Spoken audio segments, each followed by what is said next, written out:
بسم اللہ الرحمن الرحیم نحمدہ ونصلی ونسلم علی رسولہ الکریم۔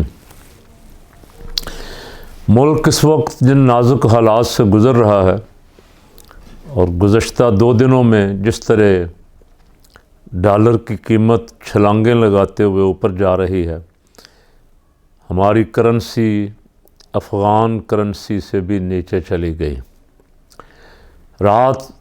وزیر خزانہ اسحاق ڈار صاحب نے ایک سپیچ کی کیمرے کے سامنے بیٹھ کے اور 10 مہینوں کی تمام تر ناکامیوں کا سہرا بھی عمران خان کے سر باندھا کہ ہم عمران خان کی وجہ سے ڈاؤن ہو رہی ہے معیشت، ملک کا نقصان بھی عمران خان کی وجہ سے، ڈالر بھی عمران خان کی وجہ سے جا رہا ہے، میاں نواز شریف بھی عمران خان کی وجہ سے ڈرا ہوا باہر بیٹھا ہوا ہے، مریم نواز بھی عمران خان کی وجہ سے آ رہی ہے، ہم وزارت میں بھی عمران خان کی وجہ سے بیٹھے ہوئے ہیں اور ہم اسے ٹھیک کر کے چھوڑیں گے۔ اور اس سے پہلے ایک بیان میں فرمایا کہ یہ معیشت جو ہے بس اللہ ہی سنبھالے گا۔ ایک دم عوام کو جھٹکا لگا کہ انہوں نے ہاتھ کھڑے کر دیے، پھر اس کی الٹی سیدھی تشریحات شروع کر دیں۔ اگر تم اللہ کے سپرد کر دیتے کام پہلے دن سے تو تمہارا شعر ہی نہیں سنبھالا جا رہا۔ اس نے پاکستان کی سڑکیں بنائی ہیں، اس کی وجہ سے پاکستان میں سورج چمکتا ہے، اس کی وجہ سے رات کو چاند روشن ہوتا ہے، اس کی وجہ سے لوگوں کے منہ میں لقمہ جا رہا ہے۔ کاش تمہیں اس وقت بھی اللہ یاد آ جاتا کہ یہ سارا خدائی انتظام ہے، لیکن اس وقت تک تو شعر کا ہی شور تھا۔ اب خدا یاد آیا ہے، چلیں شکر ہے، خدا کر کے خدا یاد آ گیا آپ کو، تو اب قوم کے سامنے سچ بولیں۔ ڈار صاحب آپ کی ساری پریس کانفرنس تو نہیں تھی، آپ کا سارا بیان، آپ کا چہرہ آپ کے بیان کا ساتھ نہیں دے رہا تھا۔ آپ کی باڈی لینگویج سے لگ رہا تھا کہ آپ بولتے ہوئے خود بھی محسوس کر رہے ہیں کہ آپ جھوٹ بول رہے ہیں اور بڑے دھڑلے سے بول رہے ہیں اور کافی دیر سے بول رہے ہیں۔ بہرحال فیصلہ کر رہے ہیں سننے والے آپ کا بیان، میرا خیال کسی نے کوئی ایک ذرہ برابر بھی اس کا اثر نہیں لیا۔ مریم نواز صاحبہ کو 3 مہینے کچھ دنوں کے بعد اپنی کامیاب سرجری کی خوشی میں پاکستان تشریف لا رہی ہیں اور بڑی شان و شوکت کے ساتھ پورے لاہور کی تنظیموں کو، M N As, M P A اور M P A M N As کے امیدواروں کو آرڈر تھا پورے پنجاب سے، مختلف اضلاع سے، مختلف اپنے حلقوں سے بسوں میں بھر کے آدمی لائیں جتنے آ سکتے ہیں۔ بعض میڈیا والے وہ بسیں بھی دکھا رہے تھے جو خالی آ رہی تھیں، کسی ویگن میں 2 آدمی، کسی میں 3 آدمی، اور بسیں خالی۔ اور یہاں بھی بڑی کوشش کر کے، چونکہ میڈیا کو مینج کیا گیا، اشتہارات دیے گئے آنے سے پہلے، خوب اخبارات کو بھی ان کو شاندار استقبال دکھائیں تاکہ کسی طرح نون لیگ دوبارہ سٹینڈ ہو جائے۔ اور مریم نواز صاحبہ میاں صاحب کی آمد کی خوشخبری بھی سنا رہی ہیں، اور کافی دیر سے، ایک دن تو انہوں نے کہا تھا کہ مجھے گارنٹی دیں، ان کو کچھ نہیں کہا جائے گا یہاں، تو میں آج شام کو بلا لیتی ہوں۔ اور جاوید لطیف، ایاز صادق، رانا ثناء اللہ، عابد شیر علی اور کئی 30 مارخاں جب دبنگ اپنے ترنگ میں ہوتے ہیں تو میاں نواز شریف کے آنے کی خوشخبری دیتے ہیں۔ تو میاں نواز شریف صاحب کس مشن پہ گئے ہوئے ہیں جی، جہاں سے وہ لندن فتح کر کے یا کشمیر فتح کر کے واپس تشریف لائیں گے تو ایک دم ساری قوم چشم برا ہوگی۔ اور میاں صاحب تو یہ نعرہ لگاتے ہوئے گئے ہیں، مجھے کیوں نکالا اور پھر زبردستی مجھے نکالو جیل سے اور پھر مجھے ملک سے باہر بھیجو، گارنٹیاں دے کے گئے ہوئے ہیں۔ اور گارنٹی بھی اس شخص کی ہے جو وزیر اعظم، لیکن اسے بھی آج تک گارنٹر کو بھی نہیں پوچھا گیا کہ آپ نے گارنٹی دی تھی 4 ہفتوں میں واپسی کی۔ اور وہ وزیر اعظم پاکستان، وزیر داخلہ اور فلاں وزراء سب ایک اشتہاری ایک سزا یافتہ کی بارگاہ میں حاضری دیتے ہیں، یہاں کوئی عدالت بھی ان کو نہیں پوچھتی۔ یہ کیسا اشتہاری ہے، یہ کیسا مفرور ہے، یہ کیسا ملک سے بھاگا ہوا شخص ہے جس کی خدمت اقدس میں خود وزیر اعظم صاحب دست بستہ حاضر ہوتے ہیں، بجائے اس کے کہ اسے گرفتار کر کے پاکستان لائیں، قوم کو اس کے آنے کی اور اس کے استقبال کی خوشخبریاں دیتے۔ اور میں نے زندگی میں بڑے ڈرپوک لوگ دیکھے ہیں، اتنا ڈرپوک آدمی نہیں دیکھا، جس کی اپنی حکومت ہے، اس وقت تقریباً 10 مہینے ہو گئے ہیں، لیکن اسے ہمت نہیں پڑ رہی کہ وہ پاکستان آ جائے۔ وہ اس سے بھی اور زیادہ گارنٹیاں مانگ رہا ہے کہ یہ گارنٹی بھی دو، وہ گارنٹی بھی دو، اور آئندہ الیکشن میں جتوانے کی گارنٹی بھی دو،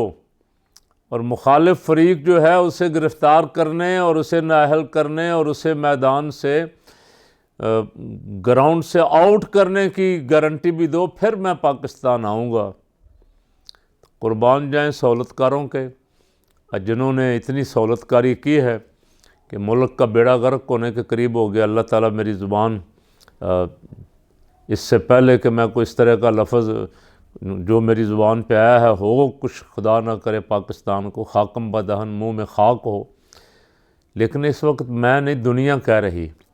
دنیا کیا کہہ رہی ہے، اخبارات کیا کہہ رہے ہیں دنیا کا میڈیا کیا کہہ رہا ہے،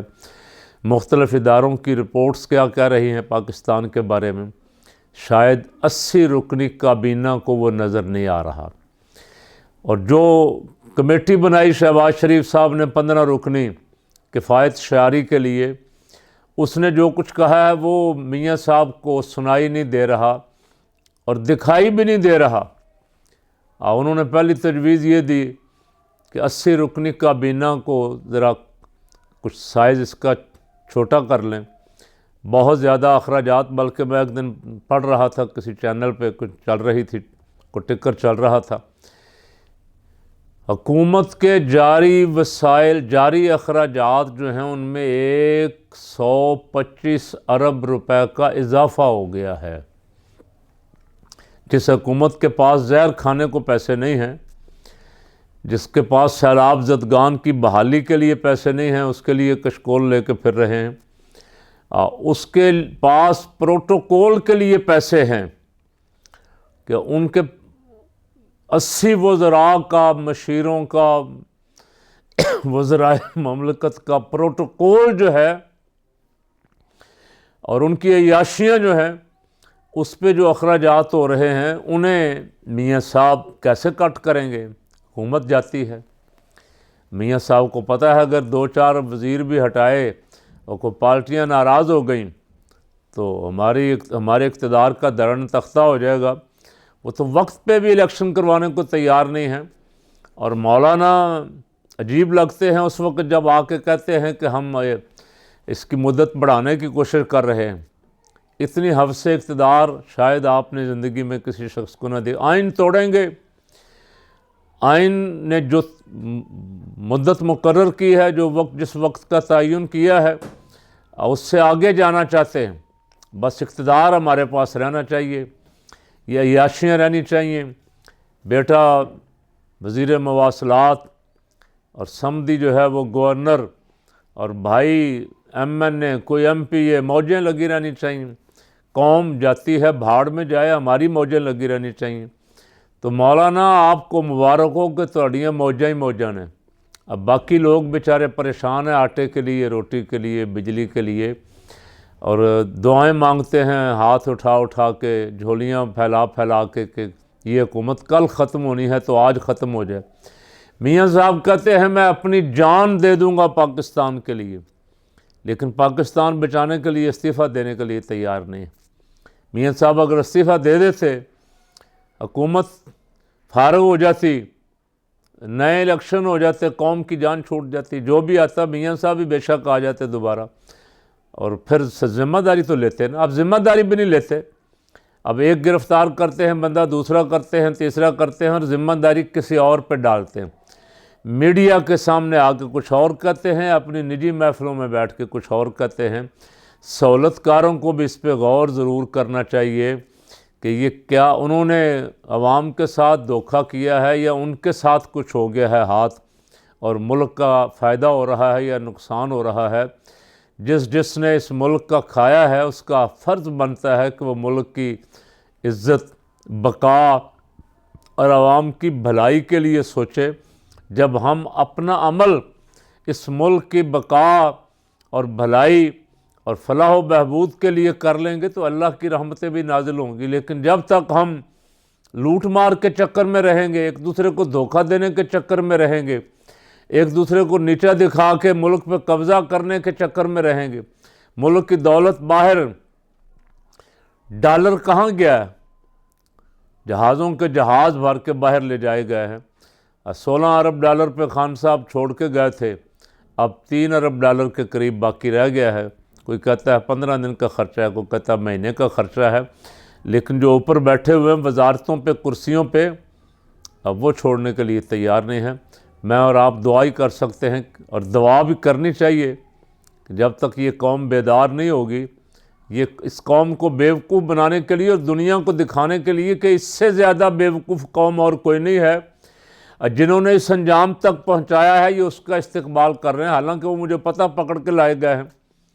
کچھ بیچارے مزدور ہیں، کچھ دیہڑی دار ہیں، کچھ سرکاری ملازم ہیں، لیکن شو یہ کیا جا رہا ہے کہ ہم عوام کو بے شک جتنی مرضی مہنگائی کی جوتیاں ماریں، یہ ہمارے ساتھ ہی ہمارے نعرے لگائیں گے۔ تو اگر آپ کو اتنا مان ہے تو پھر آئیں، میدان میں آئیں، الیکشن کا میدان سجائیں اور دیکھیں کتنے عوام آپ کے ساتھ ہیں۔ اللہ اس ملک کی حفاظت فرمائے۔